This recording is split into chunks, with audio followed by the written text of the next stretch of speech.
Y el Señor Jesucristo en el Sermón del Monte le dio una importancia tremenda a la oración, hasta el punto que Él nos enseñó una especie de oración modelo, que es el famoso Padre Nuestro, sobre la que podemos edificar nuestras oraciones personales, ¿verdad?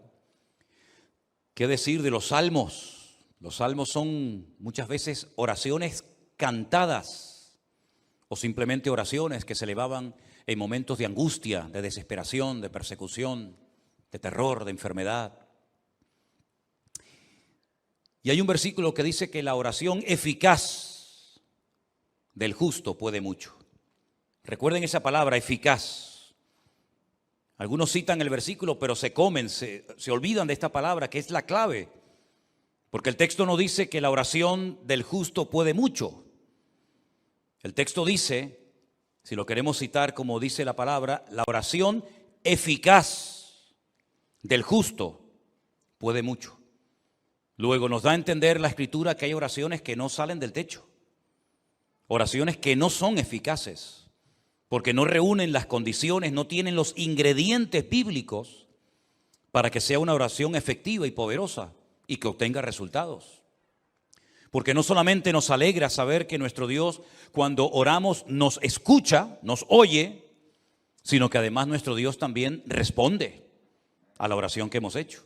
Y esta es la confianza que tenemos en Él, que si pedimos alguna cosa conforme a su voluntad, Él nos oye. Y si nos oye, sabemos que tenemos las peticiones que le hayamos hecho, ¿verdad? También dice la Biblia, y ustedes conocen esa palabra que dice, no reciben porque piden mal. Luego hay una forma de pedir, pero mal. Y entonces, como es una forma de pedir incorrecta, no recibe respuesta, no recibe resultados. Lo bueno de la oración es que se puede hacer en cualquier lugar, a cualquier hora y en cualquier postura. Por ejemplo, es curioso notar que cuando fue derramado el Espíritu Santo en el día de Pentecostés, Hechos capítulo 2, estaban orando juntos, sentados. Curioso, ¿verdad? Uno se imagina que estarían seguramente de rodillas o tal vez de pie. No, dice, estaban sentados. Luego vemos que se puede orar sentado. Y se puede orar de pie. Y se puede orar postrado en una cama. Y se puede orar en cualquier postura. Y Dios escucha la oración de la persona que lo hace. Y no tiene uno que ir a un sitio en particular para que Dios escuche y responda a tu oración, sino que puedes orar en tu coche, en el hospital, en la cárcel, en la iglesia, en tu casa, cuando vas a trabajar, caminando por la calle, mientras cocinas. La oración se puede hacer de cualquier postura y en cualquier lugar y a cualquier hora. Puedes orar de día, de tarde, de noche, de madrugada, cuando quieras, con voz alta o con voz baja, ¿verdad? La oración es algo realmente increíble. Dios la ha puesto tan fácil, tan accesible para sus hijos, que no hay excusa para no orar cuando queramos y donde queramos y en la postura que estemos. Amén. Imagínate que el Señor dijera, solamente voy a oírles si van a tal sitio y se ponen de esta manera a tal hora. Pero gracias al Señor no hay barreras para la oración. El Señor la ha puesto accesible para todos sus hijos cuando ellos quieran. Vamos a ver 3 ejemplos de oración en los cuales llevo pensando hace días y hoy me he decidido a compartir este mensaje. Vamos a ver una oración que se elevó en el Antiguo Testamento, en Primera de Reyes capítulo 18, por parte de un grupo grande de hombres que eran servidores de un ídolo llamado Baal. La palabra Baal en el Antiguo Testamento en hebreo significa Señor. Baal significa Señor. Baalí es mi Señor. Es decir, que se le puede llamar a Dios Baal, no, porque la palabra para Señor, para nuestro Dios es Adonai, Adonai. Pero la palabra Baal también significa Señor y es la palabra que Sara utilizaba para dirigirse a su marido. Dice la Biblia que ella llamaba a su marido Señor. ¿Cómo lo llamaba? Baalí, mi Señor. Pero no utilizaba Adonai, porque ese es el nombre que se utiliza únicamente para nuestro Dios.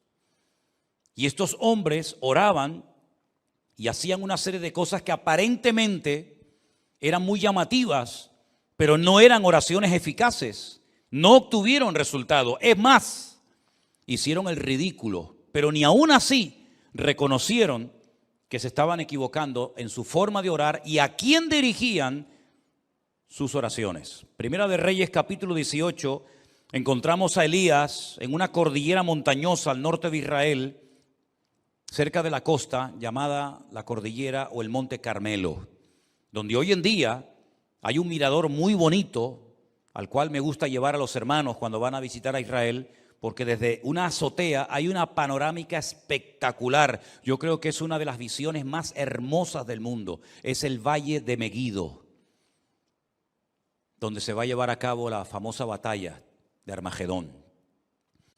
Y es una visión tremenda, porque desde esa azotea puedes explicar casi 3/4 partes de la Biblia.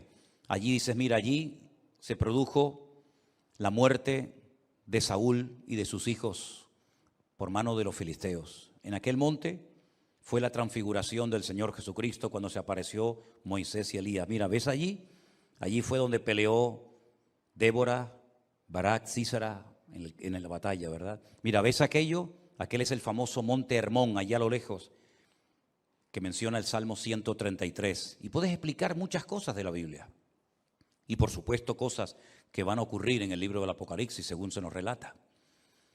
Y en ese monte, Elías convocó a todo el liderazgo del culto falso a Baal. Y oraban de tal manera que sorprende mucho lo que ellos hacían. Vamos a leer a partir del versículo 26. Primera de Reyes 18, 26. Ellos tomaron el buey que les fue dado y lo prepararon. E invocaron el nombre de Baal desde la mañana hasta el mediodía, diciendo, Baal, respóndenos. Pero no había voz ni quien respondiese. Entre tanto, ellos andaban saltando cerca del altar que habían hecho. Todos conocemos la historia. Elías le dijo, orad, clamad, invocad a vuestro Dios. Y si vuestro Dios es el verdadero, que responda por fuego, que lo demuestre. Y después yo oraré a mi Dios. Y si Él responde por fuego, entonces mi Dios es el verdadero. Ellos creían, estaban sinceramente equivocados. Ellos creían que si invocaban, si gritaban a Baal, Baal respondería por fuego. Y de hecho lo hicieron. Ellos no dijeron, no vamos a jugar a esto, porque vamos a hacer el ridículo. Déjalo. No, ellos creían que Baal les respondería. No hay nada peor que una fe equivocada.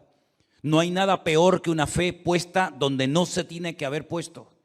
Ellos clamaron desde la mañana hasta el mediodía, y aconteció que al mediodía, versículo 27, Elías se burlaba de ellos. Y les decía, gritad en alta voz, porque Dios es. Quizá está meditando, o tiene algún trabajo, o va de camino, tal vez duerme y hay que despertarle.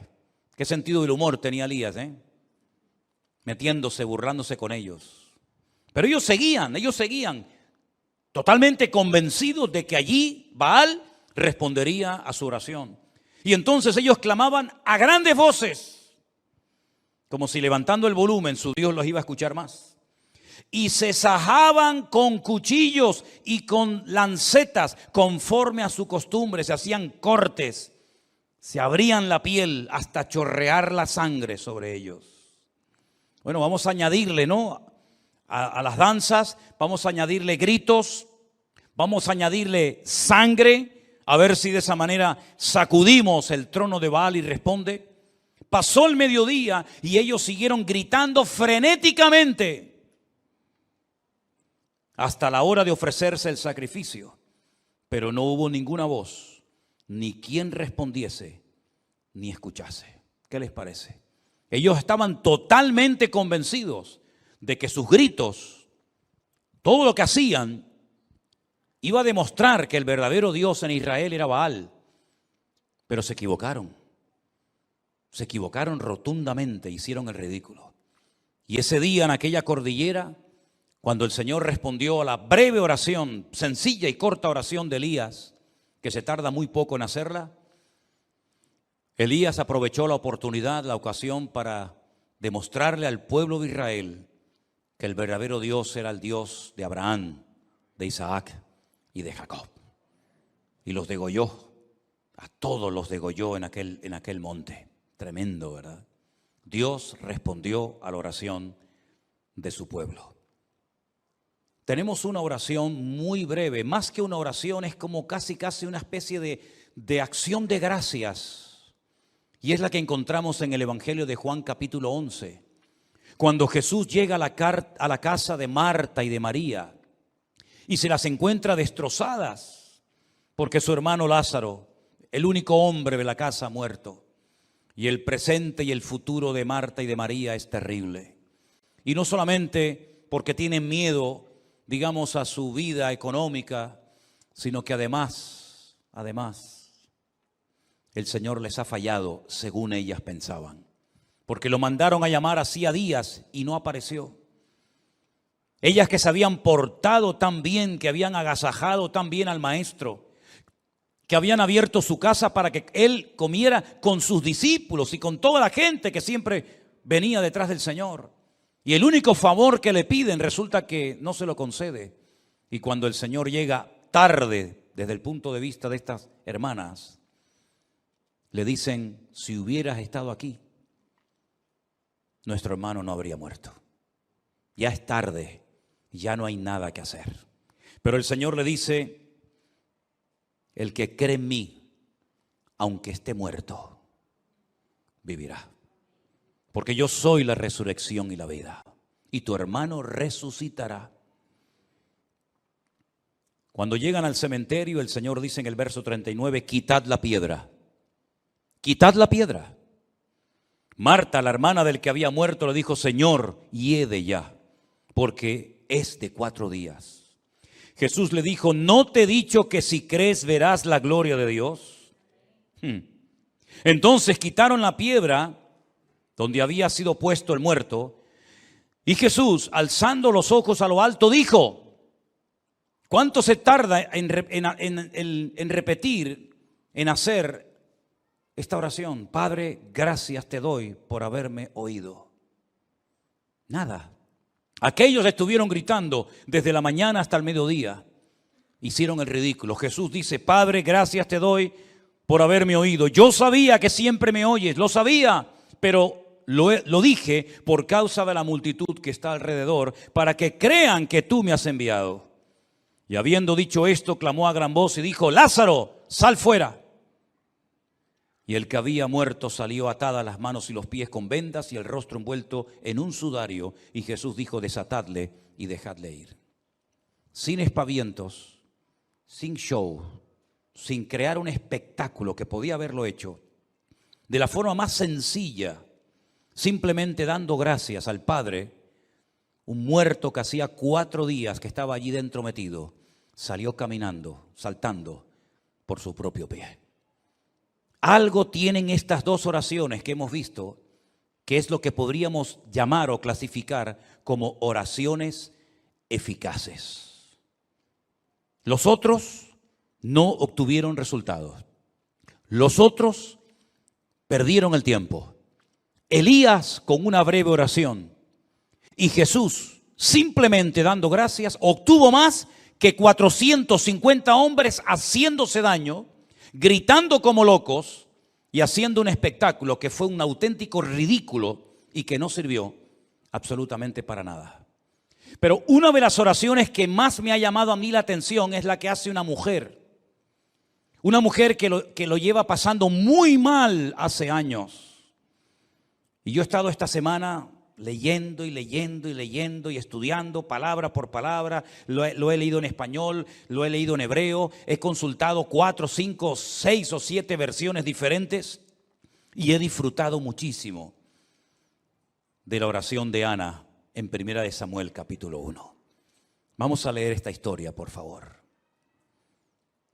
1 Samuel capítulo 1, verso 1 dice que había un hombre, un varón de Ramataim de Sofín, en el monte de Efraín, que se llamaba Elcana. Era hijo de Jeroboam, de Eliú, de Tohu, de Suf, Efrateo. Él menciona a todos sus antepasados. Y este hombre tenía 2 mujeres. Y la primera pregunta que surge es, ¿cómo es posible que un creyente ya a estas alturas de la vida, sabiendo lo que la Torá enseñaba y sabiendo que Dios creó a un hombre para una mujer y una mujer para un hombre, cómo es posible que a estas alturas de la historia de Israel todavía haya personas que tengan varias esposas, en este caso 2? La poligamia en aquellos tiempos estaba muy arraigada a las culturas. Era muy normal que un hombre tuviera varias mujeres.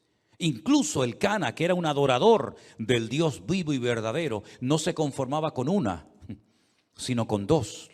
Luego también tenía 2 suegras, no solamente 2 esposas.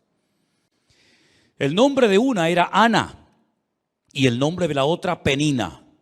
Y Penina tenía hijos, mas Ana no los tenía.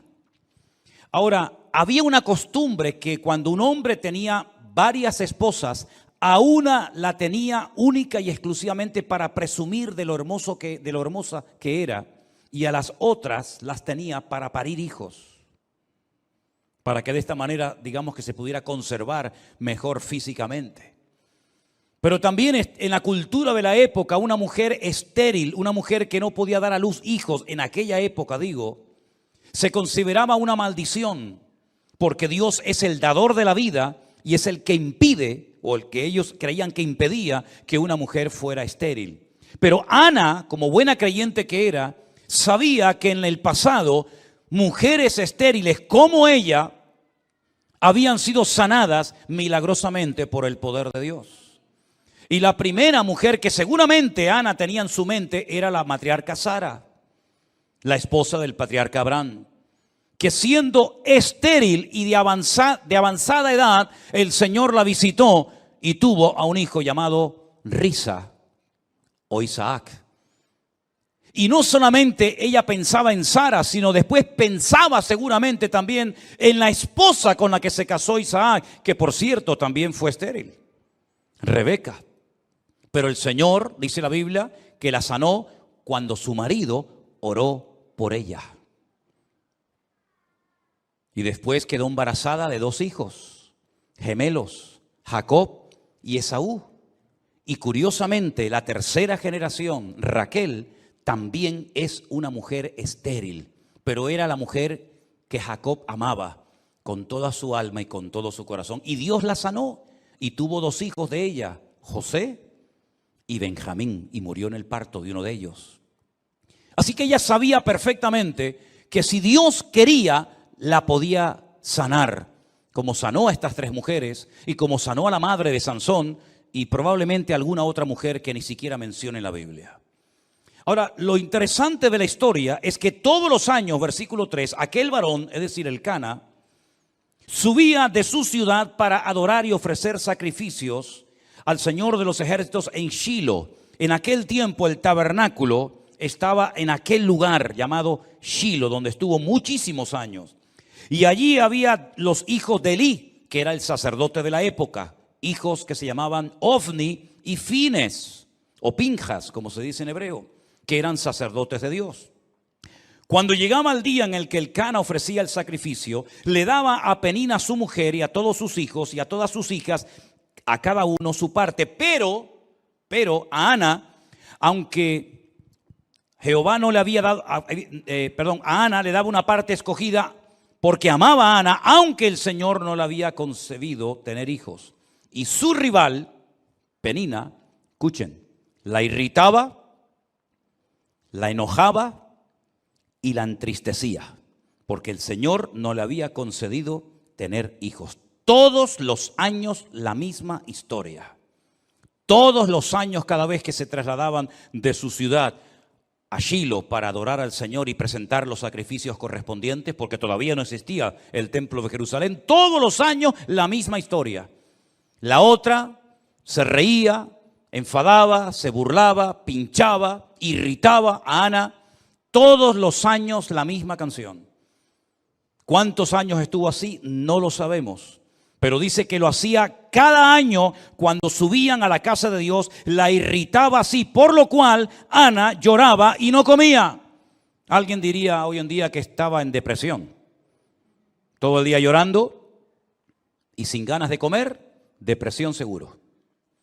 Y ahora resulta que el cabeza del hogar, el responsable de la vida de ese hogar, su marido, Elcana, le hace varias preguntas a su esposa. La primera, ¿por qué lloras? ¿Por qué no comes? ¿Y por qué está afligido tu corazón? No se entera de nada. ¿Tú no sabes por qué llora tu mujer?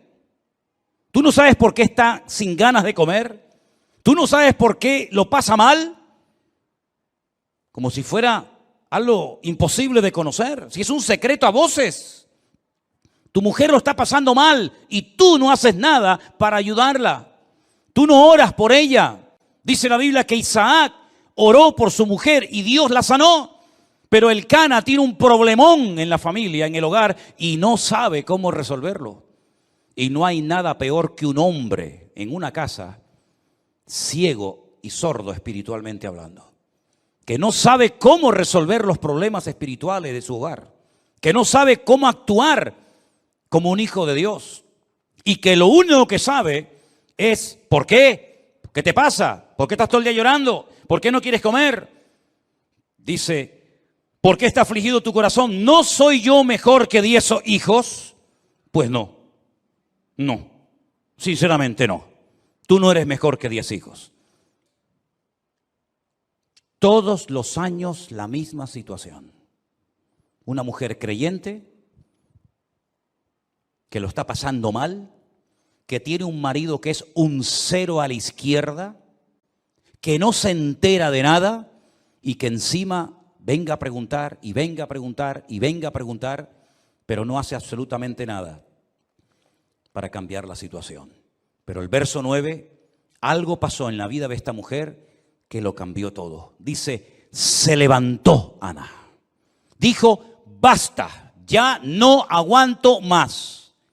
Voy a salir de mi círculo vicioso, de lloriqueo, de lamento, de enfado, de desánimo. Y dijo, basta, me levanto y voy a hacer lo que tengo que hacer hace muchos años. Se levantó después que hubo comido y bebido en Silo, y mientras el sacerdote Elí estaba sentado en una silla junto a un pilar del templo del Señor, ella con amargura de alma oró al Señor y lloró abundantemente. ¿Cuántos dicen amén? Está mal, lo está pasando mal, pero ha dicho basta. ¿No dice la Biblia, ya es hora de levantarnos del sueño? ¿Sí o no? Levántate tú que duermes y te alumbrará Cristo. Todos los años lo mismo, la otra pinchándote, burlándose de ti, riéndose de ti, haciéndote la burla, pasándolo mal. Y cuando llegas a tu casa, después de haber llorado, después de no haber comido, tienes que esperar otra vez la misma canción el próximo año. ¿Y cuántos creyentes, por no rebelarse contra su actitud o contra su situación o su círculo vicioso, llevan años arrastrando una pena, una atadura espiritual, o llámalo como quieras, y la situación no cambia, siempre lo mismo, siempre lo mismo. Cuando no lloras, no comes. Cuando no comes, no lloras. Y cuando lloras, no quieres vivir. Y cuando no quieres vivir, y es algo que te tiene como atrapado, te tiene como un esclavo. Reconoces tu necesidad. Eres una persona creyente, lees la palabra de Dios, vienes a la iglesia, pero siempre estás con lo mismo.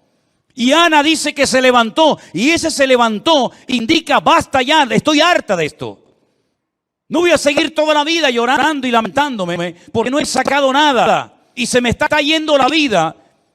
Y lo que yo quiero es que Dios tenga misericordia de mí y me ayude, porque con mi marido no se puede contar para nada. Y con el sacerdote Elí, menos todavía. Aquí el único que me puede ayudar y levantarme y cambiar la vida es mi Dios. Y a Él voy a clamar y a Él voy a orar.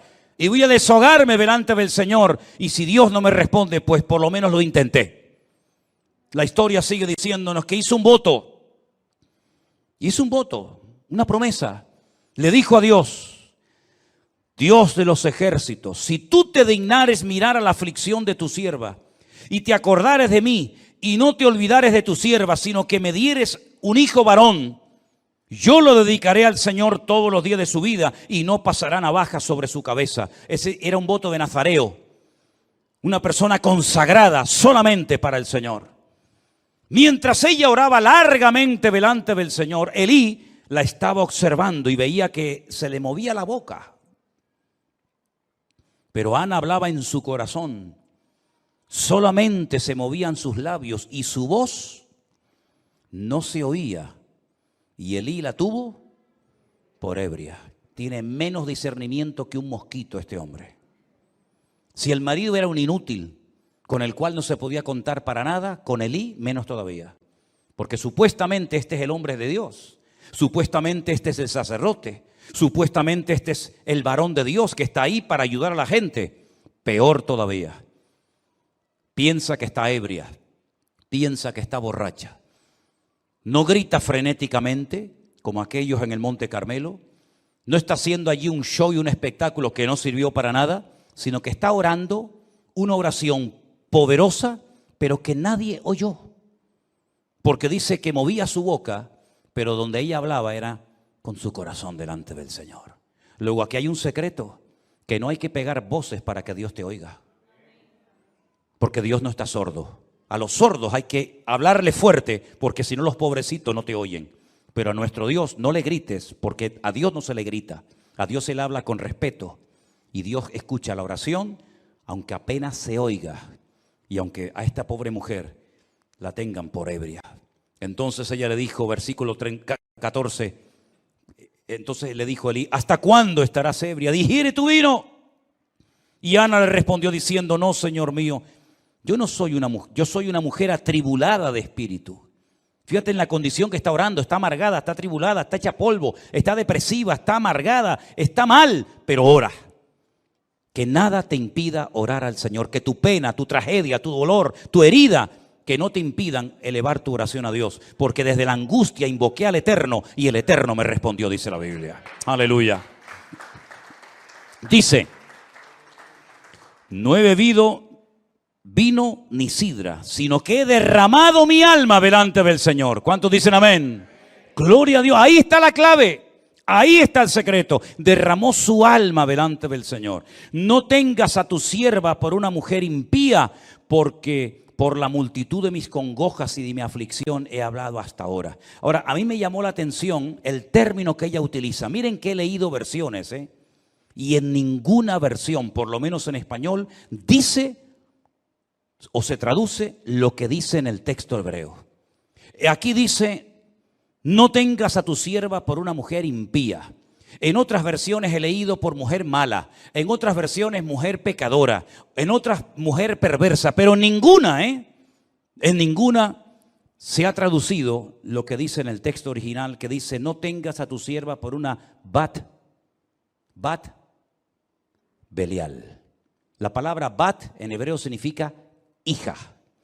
Y Belial es un nombre que recibe Satanás en la Biblia.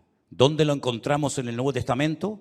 No os unáis en yugo desigual, porque ¿qué comunión tiene la luz con las tinieblas? ¿O qué comunión tiene Cristo con Belial, con Satanás?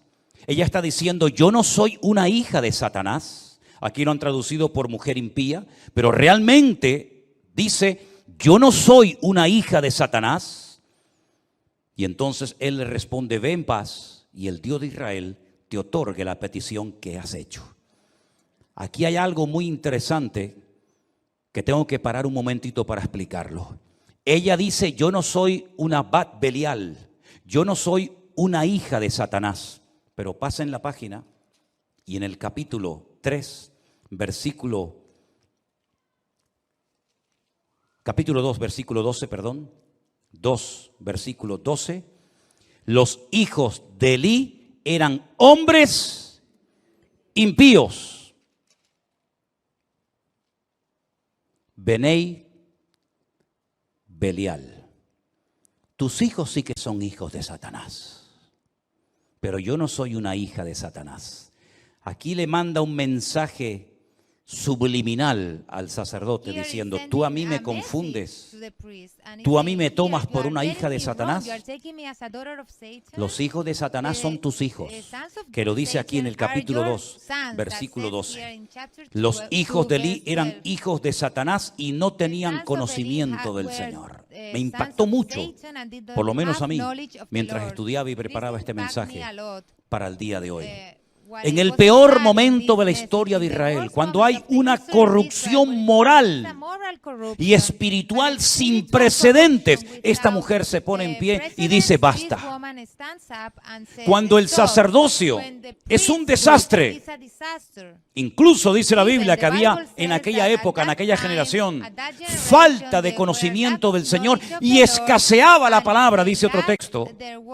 En aquel tiempo de bancarrota espiritual, de crisis nacional, se levanta esta mujer y dice: basta, y se pone a orar y clama delante de Dios y cambia el rumbo de la historia de su país. Porque algo que Dios ha hecho a lo largo de la historia es, en el peor momento político, económico y espiritual de un pueblo, es cuando Dios levanta a un Salvador, a alguien, para que marque una diferencia y le indique al pueblo de Dios por dónde tiene que ir y por dónde no tiene que ir. Lo hizo en Egipto. Dios levantó a un preso, a un esclavo llamado José, un hombre que ni sus hermanos carnales querían, de hecho lo querían matar, y milagrosamente fue protegido por el Señor en el peor momento de la historia, cuando no hay esperanza, cuando hay sequía, cuando hay miseria, cuando hay hambre, cuando no hay posibilidad alguna. Dios levanta en medio de la crisis mundial a un hombre llamado José, que gracias a él millones de personas en aquella época salvaron su vida de la muerte. En el peor momento, cuando Jerusalén estaba siendo sitiada por las tropas enemigas del rey Nabucodonosor, cuando los reyes eran corruptos, cuando el templo era una cueva de ladrones, cuando no había palabra de Dios, cuando había falsas profecías, cuando había manipulación de la palabra, cuando venían y enseñaban palabra que no era inspirada por Dios, creando una falsa expectativa en el pueblo, Dios levantó a un profeta llamado Jeremías, que le dijo al pueblo durante 40 largos años lo que tenían que hacer y lo que no tenían que hacer. Dios levantó un hombre de Dios tremendo en medio de la peor corrupción moral y espiritual y en medio de la peor tragedia que jamás había vivido Israel hasta entonces, como fue la destrucción del templo de Jerusalén, siendo llevados cautivos a Babilonia. Allí Dios levanta a un hombre llamado Daniel, que le dice al pueblo lo que tienen que hacer y lo que no tienen que hacer. Cuando el peor imperio de toda la historia de la humanidad, un imperio corrupto, sin piedad, sin misericordia, que mataba a la gente por cualquier cosa, el imperio romano, cuando el pueblo de Israel estaba con la soga al cuello, oprimido, pagando tributos que era imposible poder pagarlos, Dios levantó un Salvador, que fue nuestro Señor Jesucristo, en medio de la peor crisis histórica y política y espiritual de la historia de la humanidad. Y por eso el anticristo, imitando lo que Dios ha hecho, en el peor momento de la historia de las naciones, cuando todo esté destrozado, sin esperanza, sin solución, cuando el dinero no valga nada, cuando una barra de pan costará el sueldo de todo un día de trabajo, es cuando se levantará el famoso anticristo para ofrecerle al mundo paz y seguridad. ¿Qué te parece? Es en los peores momentos de la historia, cuando escasea la palabra, cuando hay corrupción en el liderazgo, cuando hay falta de palabra, cuando hay manipulación de las escrituras, cuando hay abuso de poder, cuando es un tiempo de bancarrota y de crisis espiritual, Dios siempre levanta a alguien para que marque una diferencia y le diga al pueblo: no es por ahí, no es esa forma, no es esa palabra, sino es por este sendero. Y Dios siempre levantará a alguien para que indique lo que tenemos que hacer en tiempos de crisis y tiempos de necesidad. ¿Cuántos dicen amén? Gloria a Dios por Ana, que se levantó y dijo: basta. Porque si ese año, con sus llantos, con sus lamentos, con su irritación, con su enfado, con su depresión, si hubiera vuelto otra vez a Ramataín, donde vivía Elcana y la otra, hubiera sido siempre lo mismo, y la historia se hubiera perdido al hombre que marcó una diferencia en la historia de Israel como yo creo como ningún otro. Porque es verdad que Samuel no hizo los grandes milagros de aquellos profetas como Elías y Eliseo. Nunca hizo flotar hachas que se habían hundido en el río y las hacía flotar como si fueran corcho. Nunca resucitó muertos ni limpió leprosos, como por ejemplo en el río Jordán fue sanado de la lepra de Naamán. Nunca hizo milagros espectaculares, pero Samuel entendió el corazón de Dios como nadie. Fue ese eslabón entre los jueces que ya no servían y entre esa futura monarquía que iba a llevar al país a una profunda depresión y a una crisis sin precedentes. Fue un hombre que marcó una diferencia y que siempre tuvo palabra de Dios específica para los hombres que querían agradar al Señor en aquella época. Fue el que preparó a muchos profetas que luego ayudaron a los reyes, ¿verdad?, como consejeros en el palacio, aquella escuela de profetas que estaba, por ejemplo, en Jericó. La historia se hubiera perdido a un gran varón de Dios si aquella mujer no hubiera dicho: basta, basta del llanto, basta de lamento, basta. No dependas de ningún hombre, no dependas de nada ni de nadie, depende solamente de Dios, hermano y hermana. Mientras dependas de alguien, eres esclavo de ese alguien. Pablo dijo, o mejor dicho, el Señor dijo a través de la pluma de Pablo: cuando alguien es vencido por alguien, se hace esclavo de ese alguien. Y no te olvides nunca que el que paga, manda. Y a nosotros quien nos paga y quien nos sustenta es el Señor, es mi pastor y nada me faltará. Le dije a los pastores en Milán: si ustedes tienen miedo a hablar claramente la palabra de Dios en vuestros púlpitos, por miedo a que se marche la gente y perdáis vuestro sueldo, vosotros no servís para estar en el ministerio. A este nivel de mensaje les estuve predicando a los pastores el otro día. No sé si alguna vez me volverán a invitar, pero me da exactamente igual. Mientras dependamos de algo o de alguien, cuando ese algo o alguien nos falle, nuestra vida será un desastre. ¿Cuántos años dependió Ana de Elcana? Le solucionó los problemas reales Elcana a su mujer Ana. Lo único que le daba era, bueno, de vez en cuando le tiraba un hueso, ¿no? Dice que de vez en cuando le daba una parte escogida. Toma, Ana, para que te conformes, un poquito ahí de comida. Pero el problema real nunca supo solucionarlo, porque un hombre que no es de Dios no puede ser tu guía y tu sustentador y la persona que te cubra espiritualmente hablando.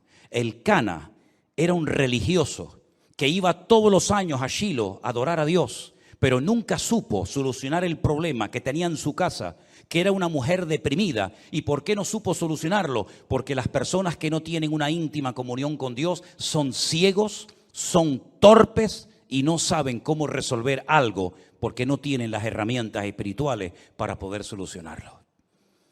Ella dijo: yo no voy a depender de mi marido, yo no voy a depender del sacerdote Elí, ni de sus hijos que son un desastre. Yo voy a clamar a mi Dios. Y clamó de una forma tan diferente, clamó de una forma tan profunda que no tenía fuerzas ni para abrir la boca. Pero el Señor oyó su clamor y al año siguiente Ana tuvo un gran gigante de la fe llamado Shemuel, que significa aquel que oye o que fue oído por nuestro Dios. ¿Cuántos dicen amén? No sé cuál es tu necesidad, no sé cómo es la situación espiritual de tu hogar, pero lo que sí sé es que el Dios que oyó el clamor de Ana es nuestro Dios. Y cuando estés en crisis, cuando estés en necesidad y en angustia, hagamos lo que nos dijo el Señor Jesucristo: entra en tu aposento, cierra la puerta, y tu Padre que te ve en lo secreto te recompensará en público. Eso fue lo que hizo Ana. El marido hacía todo para que la gente lo viera. El cordero, la cabra, el buey, el sacrificio, siempre era todo a la vista de los demás. Pero esta mujer descubrió el secreto de estar en intimidad con Dios. en la privacidad con Dios. Nadie oyó su oración. Es más, aquel que tenía que apoyarla espiritualmente hablando, la tuvo por ebria. Y le tiene que dar una explicación ella al sacerdote, en vez del sacerdote ministrarle a ella. Pero es que sí, así era aquella época. Falta de conocimiento. Un niño, el de ella, Samuel de pequeño, oía mejor la voz de Dios que el mismo sacerdote, que estaba ya tan cansado y estaba tan desgastado por fuera y por dentro, que ya estaba sordo a la voz de Dios. Estamos viviendo en una época de crisis moral, espiritual, de abusos o de abuso de poder. Pero queridos hermanos, en medio de esta tormenta en la cual estamos viviendo, Dios quiere levantar a su iglesia. Dios quiere levantar a su pueblo para que este mundo sepa que hay esperanza cuando clamamos con toda nuestra alma y con todo nuestro corazón a nuestro Dios. Si ustedes observan y analizan la historia de la iglesia en su conjunto, en las últimas décadas, los últimos 30 o 40 años, prácticamente hoy en día, de aquellos grandes evangelistas, de aquellos grandes y famosas estrellas del evangelio, no queda en pie ni uno.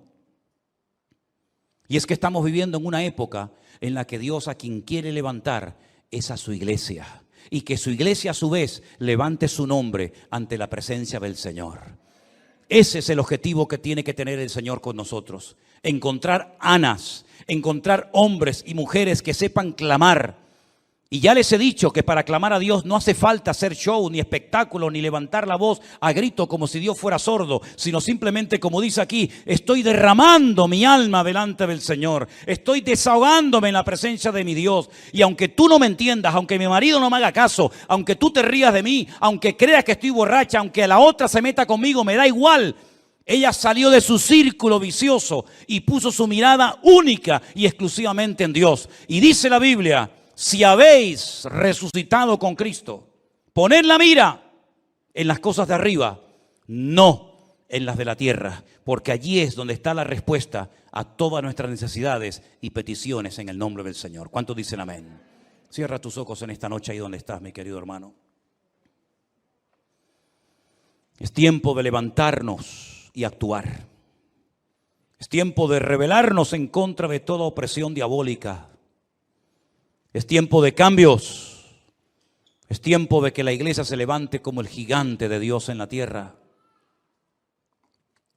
y haga retroceder a las mentiras que el diablo ha esparcido por las naciones de la tierra. Es tiempo de que le permitamos al Señor a través de nuestras oraciones resolver los problemas y las dificultades del mundo. Porque la iglesia ha sido llamada para ser sal y para hacer luz. Y cuando la sal se desvanece y cuando la luz se apaga, el mundo va a la deriva, al caos, a la anarquía total y absoluta. Pero recuerda siempre que en los peores momentos de la historia Dios siempre tuvo ahí a un Abraham, a un Moisés, a un José, a un David. Recuerda siempre que en lo peor, Dios tenía un Noé a través del cual se salvó la humanidad. Y recuerda que en los últimos tiempos la maldad se va a multiplicar, el pecado va a ir como caballo desbocado, pero en medio de ese caos y de ese desorden, el Señor va a levantar a su pueblo, a su remanente, a los que se dejen tratar y cambiar por Dios. Pídele al Señor que te levante para su honra y su gloria. Pídele al Señor que en esta generación perversa y maligna en la cual nos ha tocado vivir, podamos, con la ayuda de nuestro Dios,